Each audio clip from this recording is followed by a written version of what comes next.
sulfureux dossier crise au sein de l'EPMB, l'église protestante méthodiste du Bénin.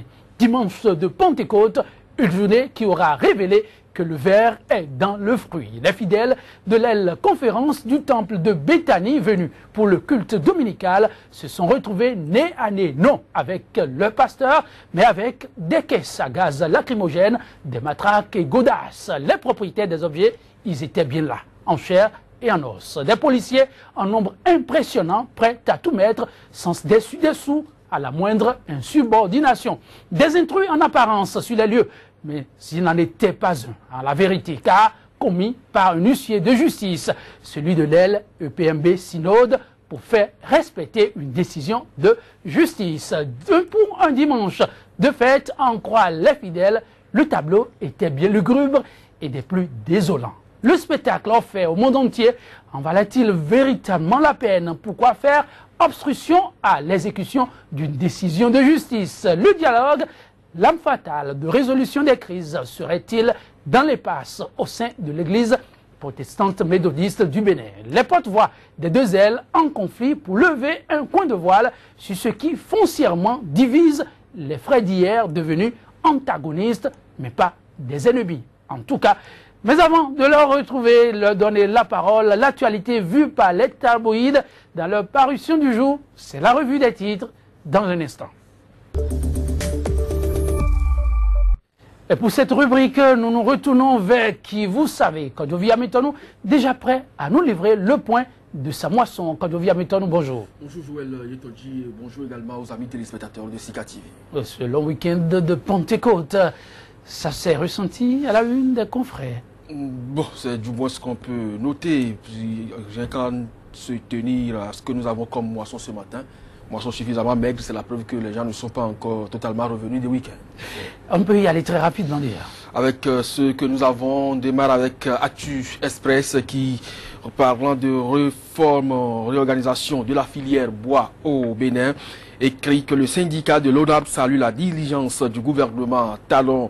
Le secrétaire général Raoul Setonji en appelle à une large concertation de tous les acteurs dans l'optique d'une parfaite réussite des réformes. Et puis, mise sur orbite de l'ANCB, le maire Luc Atrokpo entre dynamisme et efficacité, écrit le journal. Le journal Café Matin, inauguration de 2 châteaux d'eau à Zinvier, à Kassato. Christophe Haïssi donne la vie aux populations. Et puis invité sur grand format de Canal 3 ce dimanche, le ministre Hervé Hechomé met en garde les gestionnaires indélicats de parcs de vente de véhicules d'occasion. Info Sud, ministère des Transports, Hechomé engagé pour une réforme du secteur des véhicules d'occasion. Affaire PPEA 2, Barthélémy Kassa, toujours dans le viseur de la société civile. Et puis Assemblée nationale, toujours avec Info Sud, la désignation à la Haute Cour de justice et l'élection du 2e secrétaire parlementaire d'actualité. La boussole reçue en fin de semaine par le président Patrice Talon. L'honorable Badamassi plaide et obtient de son hôte des engagements pour le développement de Parakou. Il répond à ses détracteurs et revient sur ses priorités. Commission technique pour les réformes politiques et institutionnelles. Les propositions de la diaspora sont à retrouver dans le journal La Boussole. La diaspora de Sabah, Jean Gounobé au sujet des premières décisions de la rupture. Certaines personnes autour du président Talon le poussent à des excès. Et puis affaire PPEA 2.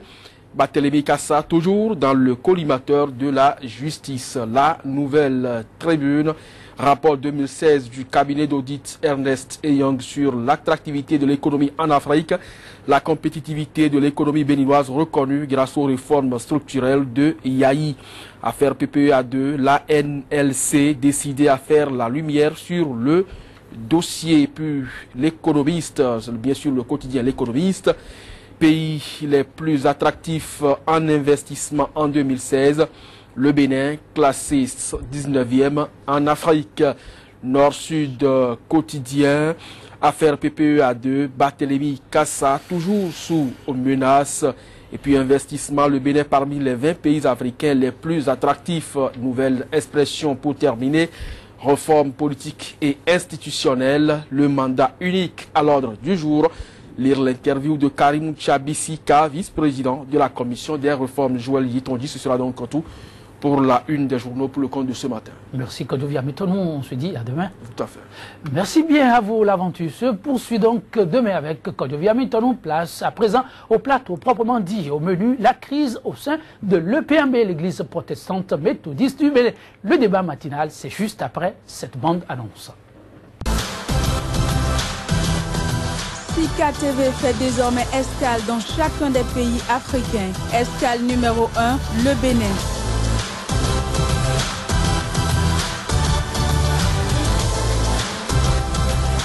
Retrouvez désormais sur Sika TV votre émission 100% Bénin consacrée exclusivement à l'analyse de l'actualité au Bénin. Pendant 45 minutes, la parole sera donnée aux spécialistes de l'information et autres analystes pour décrypter l'actualité socio-économique et politique.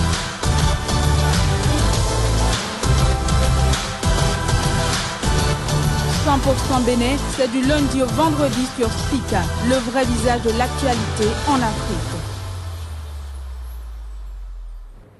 Une vingtaine d'années que l'EPMB, l'église protestante méthodiste du Bénin, est empêtrée dans une crise riche en rebondissements. La justice, appelée à la rescousse pour siffler la fin de la récréation, est décriée et vouée au gémenie. Fidèles et pasteurs sommés de vider le lieu de culte dimanche de Pentecôte, jour de grande ferveur en application d'une décision de justice. La pilule a été plus qu'amère à avaler par l'aile conférence de l'EPMB qui jure ne pas se laisser faire. Crise au sein de l'église protestante méthodiste du Bénin. Jusqu'à quand le bras de fer? La scission définitivement consommée ou l'espoir toujours de mise pour une église unie et pacifiée. Deux invités pour nous entretenir à cet effet. Des invités de chacun des ailes. Mais malheureusement, nous ne saurons avoir l'aile synode. Mais à défaut, nous pourrions écouter l'huissier de justice dépêché par le synode s'il est lieu. Je veux parler de maître Antoine Lacérin que nous aurons à écouter de moment à l'autre. En attendant, nous avons déjà sur ce plateau Laurent Fagbouran. Il est membre du conseil de l'EPMB et la conférence, ceux qui s'estiment lésés. Laurent Fagbouran, bonjour. Bonjour, messieurs les journalistes. Merci de répondre à notre invitation. Oh, c'est avec plaisir. Laurent Fagbouran, n'est-ce pas? Oui. Oui.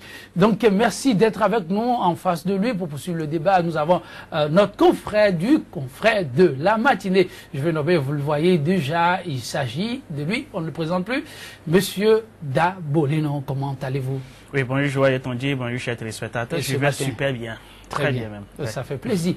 Donc, je me retrouve vers Fagbouran. Laurent, pourquoi ce spectacle offert au monde entier ce week-end? C'est triste, nous n'avons offert aucun spectacle, mais ce sont des personnes qui, pour des raisons qui leur sont propres, ont décidé de nous humilier. Et ils ont envoyé à Bethany, le vendredi dernier, pendant qu'on n'y était pas, un huissier de justice pour venir casser les portes, jeter le président de l'église qui était dans son presbytère, jeter ses affaires dans les rues alors qu'il était absent pour, disent-ils, appliquer une décision de justice qui ne concerne pas les fidèles que nous sommes. Au vu de ce spectacle, c'est vraiment triste. Parce que pour nous... Ce à quoi on a assisté dimanche, c'était la suite logique de ce qui s'est passé vendredi, c'est ça? Oui. C'est la suite logique de ce qui s'est passé le vendredi. Mais nous sommes des fidèles et nous ne sommes pas partis au tribunal. La Bible même, d'ailleurs, nous le déconseille. C'est pour ça que nous nous sommes accrochés à la foi que nous professons par Jésus-Christ. Donc ce qui s'est passé dimanche, vous ne comprenez pas, vous ne vous l'expliquez pas. On ne se l'explique pas. En tout cas, vous comprendrez peut-être davantage après avoir écouté l'huissier de justice dépêché sur le terrain par l'Synode pour voir un peu plus clair dans ce qui s'est passé dimanche. Donc avec la complicité de la régie, nous allons pouvoir suivre Antoine Lasserin. Il est l'huissier de justice dépêché sur le terrain afin que la justice, sinon la décision de justice en question, puisse être appliquée. Le suivant. Moi, huissier de justice, a été requis par PMB pour exécuter un arrêt rendu par la Cour d'appel et confirmé par la Cour suprême, un autre arrêt de la Cour suprême. Et cet arrêt a été rendu depuis 2010, ça fait déjà 6 ans, vous imaginez. Mais la partie qui a perdu le procès, au lieu de s'exécuter volontairement, a choisi de résister, de s'opposer à la décision.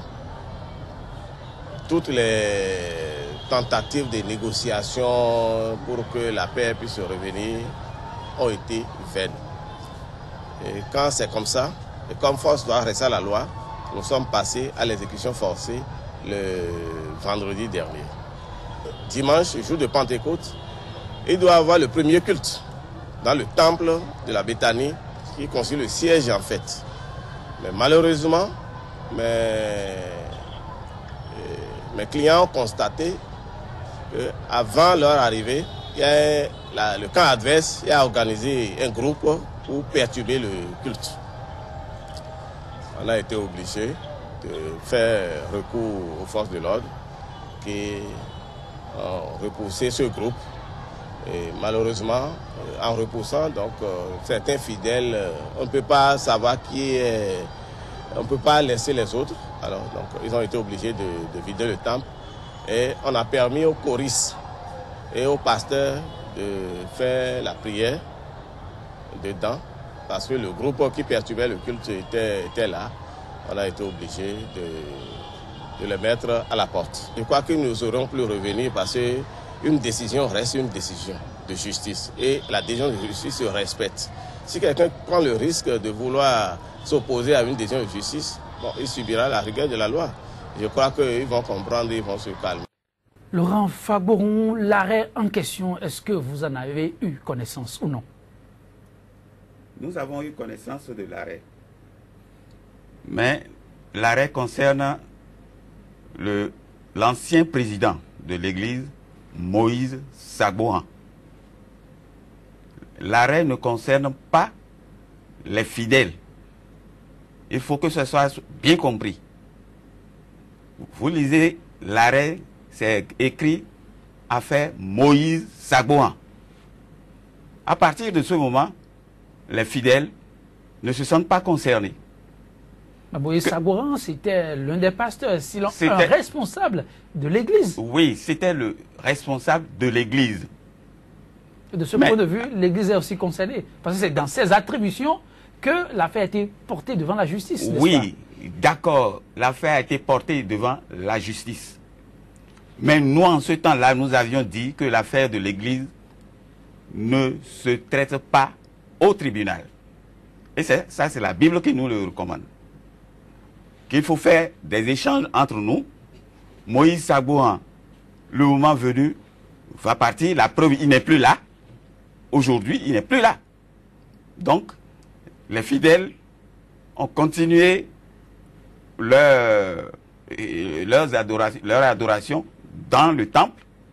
Un temple qui est la propriété exclusive des fidèles. Donc, de nous autres qui avons continué d'adorer Dieu dans ce temple et qui avions depuis ce temps investi pour transformer un peu le temple et le mettre en bonne condition pour adorer notre Dieu. On ne peut pas, on oppose les décisions de justice qu'à ceux qui sont partis au procès. Nous ne savons pas pour quelles raisons ils ont assigné le président de l'Église au tribunal. Vous ne savez pas? Non, c'est pour des raisons que nous avons découvertes malheureusement, des raisons personnelles. Parce que Moïse Sagbohan, dans la réorganisation qu'il avait faite de l'Église,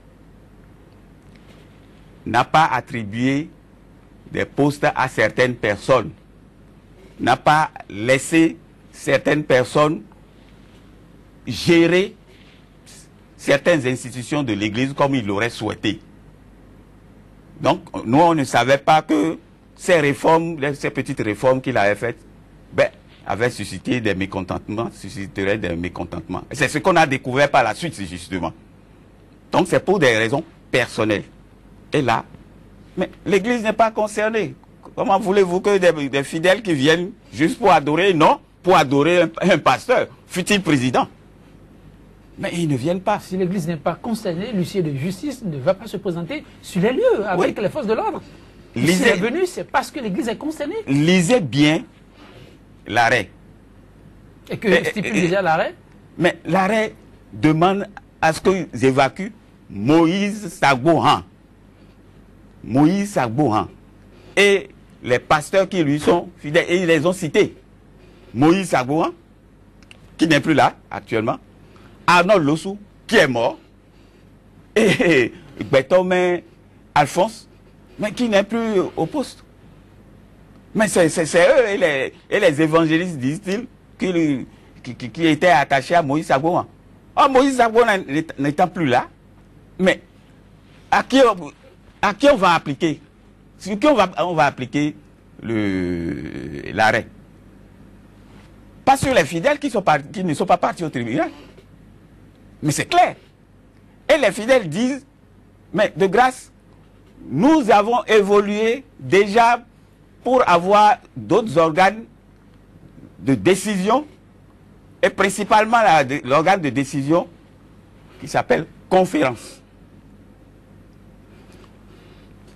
Vous allez au tribunal, vous demandez au tribunal que vous allez retourner au synode général. Or, c'est quand on est sous tutelle qu'on est sous l'administration du synode. Vous n'êtes pas sous tutelle. L'Église a atteint l'autonomie en 1980, a eu son autonomie en mars 1993. Donc à partir de ce moment, vérifiez partout, dans toute la sous-région et ailleurs, dès que l'Église méthodiste, une église méthodiste, a son autonomie, l'organe de décision devient conférence. Donc nous avons évolué du synode sous tutelle et pour atteindre l'autonomie avec pour organe de décision conférence. Et ça à partir de 1995. On était tous ensemble quand ce changement est intervenu. Mais 3 ans après, d'autres, pour des raisons que je vous ai évoquées tantôt, mais vont au tribunal pour demander encore à retourner au synode général. Vous estimez qu'il faut voir nous-mêmes de façon... C'est comme si aujourd'hui, certaines personnes demandent qu'on retourne au Dahomey. C'est ce que vous vivez. C'est ce que nous vivons aujourd'hui. Puisque nous étions Dahomey jusqu'à l'indépendance et avons évolué un peu encore avec ça. Et en 1995, je crois, nous avons décidé, après un référendum, de passer à Bénin. Est-ce que si demain, ceux qui n'ont pas pu, ceux qui ont voté non à ce changement de nom, écrivent à la France pour dire à la France, mais à qui tu as donné l'indépendance? Normalement, la France a dit qu'il a donné l'indépendance au Dahomey. Est-ce que parce que la France a dit qu'il a donné l'indépendance au Dahomey, les gens vont dire, bon, vous qui avez voté non au référendum, vous devenez, on reprend le nom Dahomey et les patrimoines, tout ce que vous avez. Zafata, vous qui suivez depuis ce dossier, avec le nouveau développement que ça a connu, vous y comprenez grand chose? Bon, en fait, je ne sais pas trop si Monsieur Fagbo, on devrait comparer la dénomination, le changement du nom au niveau, ce qui se passe au niveau de l'Église à notre pays, le Bénin. Moi, je crois bien qu'en 1992, où vous avez votre autonomie, bien sûr, avec l'élection à la tête du pasteur, du président Moïse Sagbo, ça a continué après, puisque en 97, on devrait passer aussi à l'élection, parce que c'était stipulé qu'en fait, que à partir de 5 ans après, on devrait passer à l'élection d'un autre président, ou le renouvellement, ou c'est un mandat de 5 ans renouvelable une seule fois. Oui. Donc en 97, ça devait se passer normalement, selon mes informations, M. Yetonji, et qu'en 97, il a commencé par changer, ou il a décidé de changer les statuts donc, de l'Église, ce qui n'a pas été du goût des autres.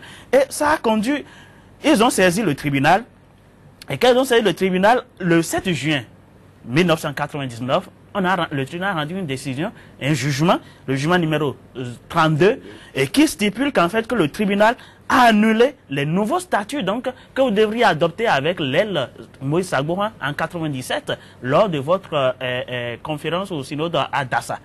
Mais après ça, ils ont encore, la Cour est venue le 9 août 2000, plus précisément avec l'arrêt numéro 108. La Cour a confirmé donc le jugement du tribunal, le jugement numéro 32, ce qui veut dire que l'aile Sagbo ne pourrait plus faire partie, donc on devrait supprimer normalement.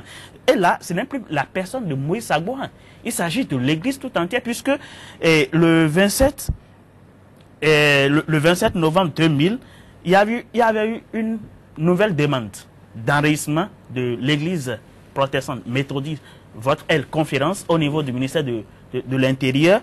Mais cette demande a été autorisée.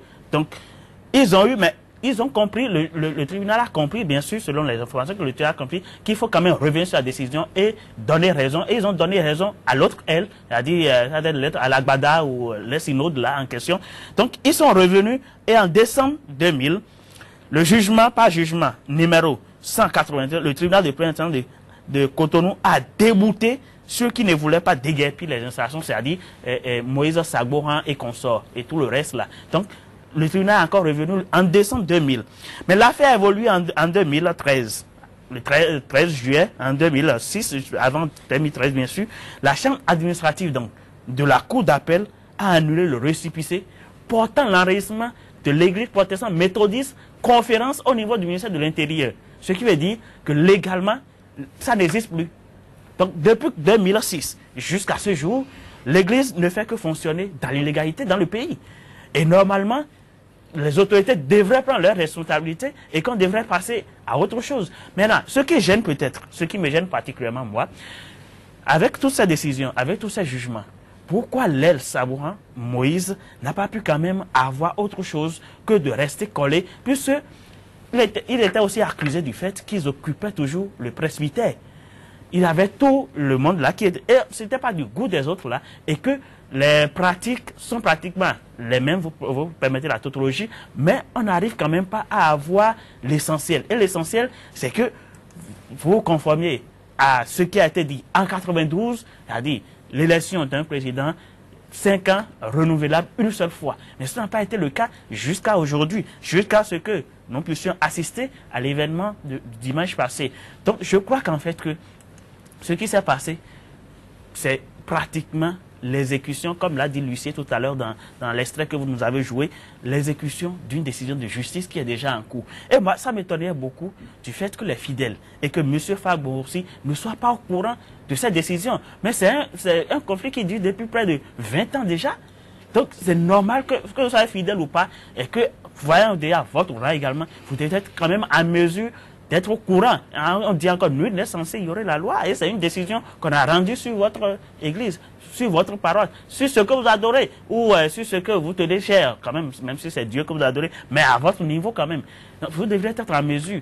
Je crois qu'en fait, que M. Yetonyi, c'est une décision, c'est l'application d'une décision. Parce que il y avait une autre décision, même un autre jugement.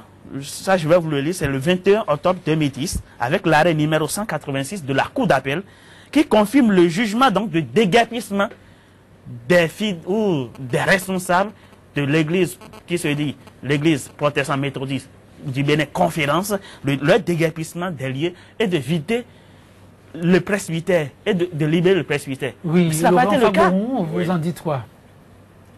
Tout simplement que vous n'avez pas les informations réelles. Les informations réelles, c'est quoi?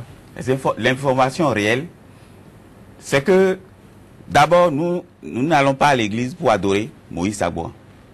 Première chose. Deuxième chose, le processus de changement des dénominations des organes directeurs de l'église a été déclenché depuis juin 1993. Parce qu'on a juste après l'élection de Moïse en 92. Juste après l'élection de Moïse en 92. Il y a eu une lettre circulaire qui est partie dans toutes les églises pour demander des amendements justement au statut de 1992. Donc cette lettre de 1993 invitait toutes les bonnes volontés qui peuvent aider l'Église à grandir. En 1993, les statuts de 1992 ont été partagés dans toutes les églises locales afin que les gens puissent envoyer des amendements. Ce qui a été fait. C'est à ce titre que moi, par exemple, quand j'ai écouté cette circulaire au niveau de mon église à Beto, que je me suis inscrit pour participer à la commission des œuvres sociales, par exemple. Donc chaque église a envoyé ses amendements. Et les amendements ont fait l'objet d'études par ceux-là qui se sont inscrits, par exemple, dans l'équipe qui s'occupait des statuts. Et c'est à la suite de ça que les statuts ont été modifiés sur la base des amendements venus de partout. Et avant 1997, des lettres circulaires relançaient toutes les églises pour qu'ils envoient vite les amendements. Si vous voulez, je vais vous sortir ces documents. Aujourd'hui, attendez. Ces documents existent. Le travail a été fait. Et en 1997, à Dassa, justement, le projet qui a été fait, qui a été élaboré pour les nouveaux statuts, ce projet-là a été adopté par l'ensemble des délégués qui étaient à Dassa. D'accord, certains n'étaient pas d'accord. Donc ceux-là qui n'étaient pas d'accord, c'est la loi de la majorité. C'est ceux-là qui, 19 personnes non mandatées, qui sont partis.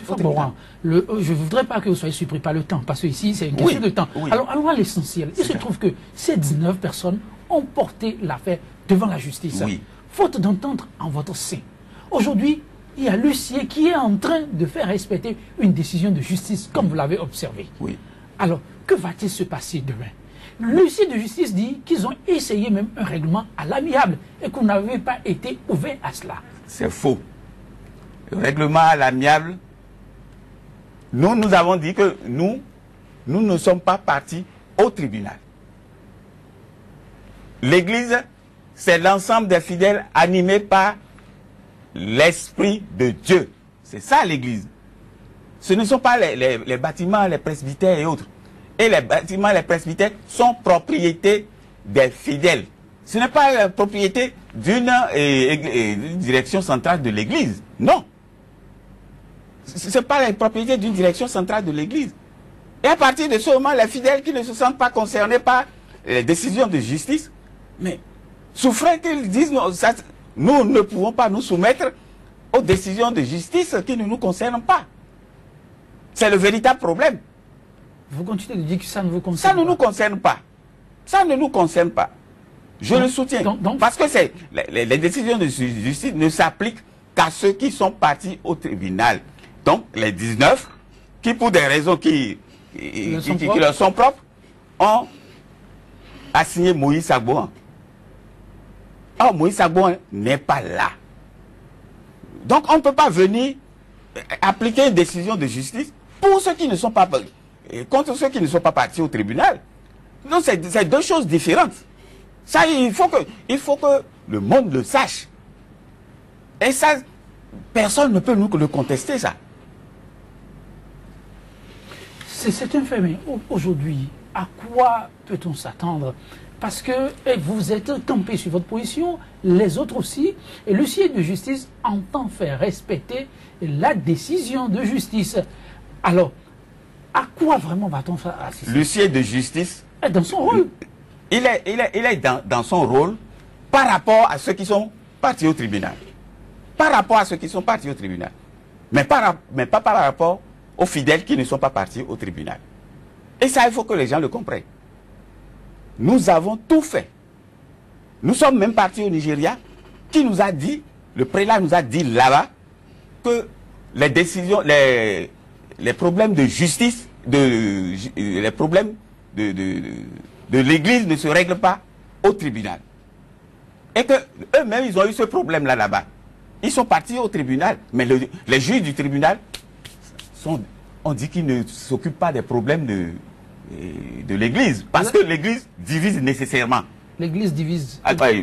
Parce que le tribunal divise. Vous voulez dire que la justice a mal fait d'intervenir sur ce dossier? Elle ne devait pas intervenir. Moi, j'ai eu honte quand on m'a dit ça là-bas. J'étais de la délégation.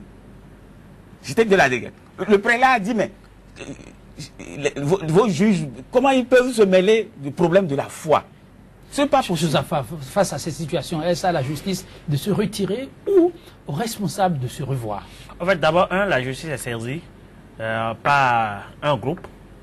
La justice doit faire son travail. Donc, on laisse la justice faire son travail. Et c'est ça ce que la justice a fait.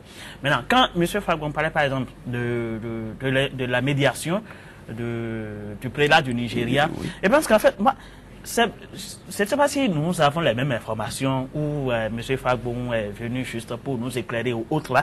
Mais moi, j'ai connaissance du fait que, effectivement, ils sont partis. Il y a beaucoup de médiation. Il y a par exemple aussi la médiation de CETA, oui.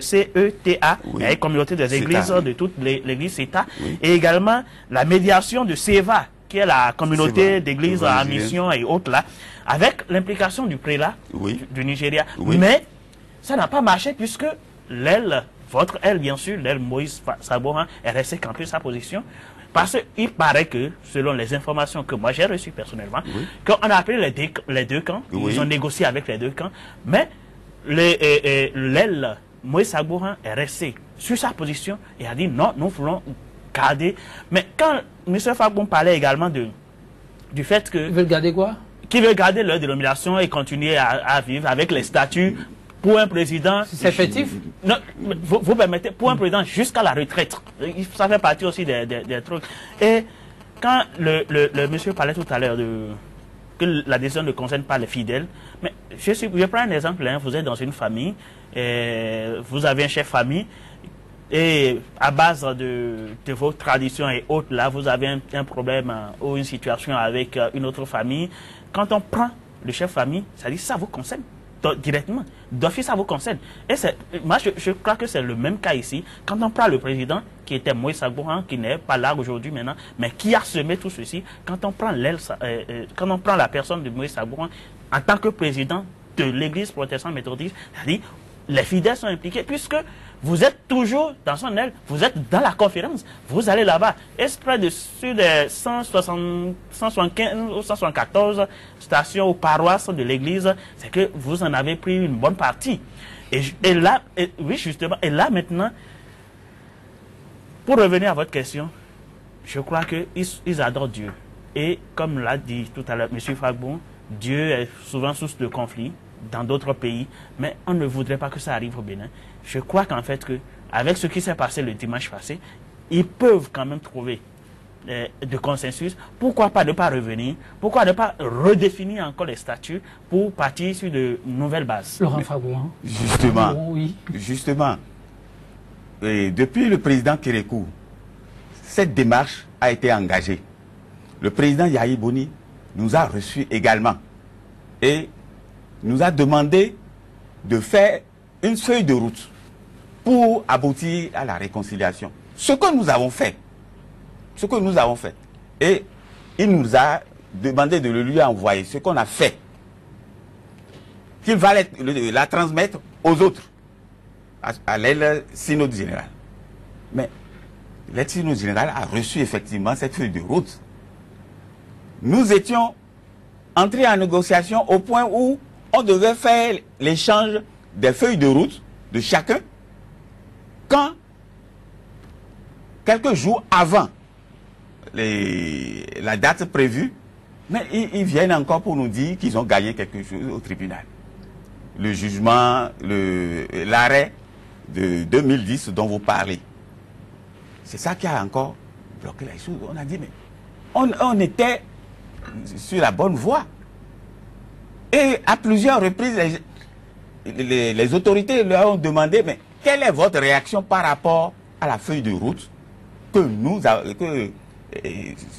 l'aile conférence, et non l'aile Saboua. Non, l'aile conférence vous a envoyé. Jusqu'aujourd'hui, nous n'avons reçu aucune réponse. Mais de dimanche à ce jour, oui. Est-ce que vous avez essayé quand même une médiation, rencontrer les autres pour discuter? Parce que la justice ne va se retirer que lorsque l'aile qui a porté plainte dira oui, aujourd'hui nous sommes sur la bonne piste, on laisse faire. De toutes les façons, nous sommes toujours ouverts pour les négociations et pour les échanges. Et c'est parce qu'il y avait cette difficulté-là que, aussitôt qu'ils ont eu les décisions de justice, ils allaient dans toutes les églises locales pour brimer, pour persécuter les fidèles. Et c'est suite à ça que le président Kérékou, en ce temps-là, a constaté que les responsables du synode général, qui sont à certains postes de responsabilité au niveau du pays, notamment au niveau de la police, abusaient de leur position pour brimer nous autres qui ne sommes pas d'accord avec leur comportement. Ça, c'est du passé, non? Non, ce n'est pas du passé. Ah bon? Il n'y a pas du passé qui ne laisse de traces. Donc, ça s'y continue de faire tache d'huile. Oui, c'est ça qui a fait tache d'huile. Ça a traumatisé les fidèles. Il y en a qui sont morts et qui disent qu'ils ne peuvent plus rester avec les gens qui agissent comme ça. C'est à la suite de ces événements-là que la police même a eu au dos quand il est parti dans les dates, quand elle est partie dans l'église de Yagui. Mais la police est rentrée jusqu'à aller attraper les prédicateurs qui étaient en train de prêcher. Et il y a eu une bagarre où tout le quartier s'est soulevé contre la police. Et c'est à la suite de tout ça là que le président a dit, ah, dans une église, il ne faut pas faire rentrer les policiers. Et a constaté que c'est parce que l'autre, elle, en son sein, le directeur général, c'est pour ça que les lettres interdisant l'entrée des policiers dans l'église a été envoyée et à la direction générale de la police nationale et à la direction de la gendarmerie pour interdire à qui que ce soit. Aujourd'hui, on a l'impression qu'on est à la case départ. Mais comment faire pour éviter ça? Ça va durer pendant combien de temps? Laissons les décisions de justice de côté. C'est ce que nous avons toujours dit. Laissons les décisions, comme le Nigeria nous l'a dit. Le Nigeria nous l'a dit, on ne peut pas réconcilier des fidèles en matière de foi avec des décisions de justice. Vous demandez à ce qu'on laisse de côté les décisions de justice. Et on continue nos négociations jusqu'à aboutir. Vous n'entamez pas le dialogue. Vous n'entamez, ça ne démarre pas. Le dialogue a toujours démarré, a toujours continué. Mais à un certain moment, il nous oppose toujours les décisions de justice. Et puis, vous avez parlé de l'arrêt 184 ou 186. Oui, 186. Oui. Mais lisez bien ces arrêts-là. Ces arrêts ne parlent que de Moïse Saboua. Nous, quand vous ne dissociez pas l'Église de la personne, mais vous n'êtes pas dans le schéma des églises protestantes. Vous êtes dans le schéma, vous m'excusez, des églises romaines. Parce que pour les églises romaines, pour les les églises romaines, mais pour voir Dieu, il faut aller voir le prêtre. Bon, donc c'est par rapport à l'existence, oui. à quoi nous assistons aujourd'hui, Oui. avec votre position et la position des autres, à quoi peut-on assister dans les prochains jours? Vous avez parlé tout à l'heure des fidèles. Et les fidèles dans tout ça, la police continue de garder actuellement le temple Béthanie. Et vous n'avez pas, jusqu'à preuve de contraire, entamé le dialogue. Peut-être dimanche prochain, serez-vous tenté de revenir sur les lieux. Que va-t-il se passer? De toutes les façons, nos lieux de culte, je vous ai dit, ne sont pas propriété d'une direction centrale de l'Église. Nos lieux de culte sont les propriétés exclusives des fidèles. Donc, c'est les fidèles qui se cotisent de l'argent, qui font tout ce et gèrent leurs installations de façon autonome. La direction centrale vient juste pour coordonner les activités religieuses en son sein. Vous voyez le bout du tunnel?